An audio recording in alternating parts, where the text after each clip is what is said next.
সোনাঝুরি থেকে ফেরার পথে সন্ধেবেলায় কি খাবো সেই কথা ভেবে ওখানকার মোমো কিনে নিয়ে এসেছিলাম। আর ওখানে 8 পিস মোমোর দাম নিচ্ছে 50 টাকা, যেটা আমাদের কলকাতায় ভাবনারও বাইরে। সেই এক্সাইটমেন্টে আমরা 2 প্লেট মোমো কিনে নিলাম, কিন্তু মোমোর টেস্টটা ছিল অতীব জঘন্য। একেবারেই ভালো টেস্ট ছিল না মোমোটার।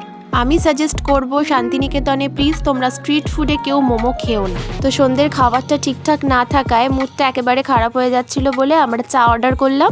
চাটা খুব সুন্দর খেতে ওখানে, আর প্রাইসের তুলনায় চায়ের কোয়ান্টিটিটা অনেকটা বেশি। চাটা খাওয়ার পর আমরা রুমেই একটু গল্প করছিলাম, কারণ ঠান্ডার কারণে আর বাইরে বেরোইনি।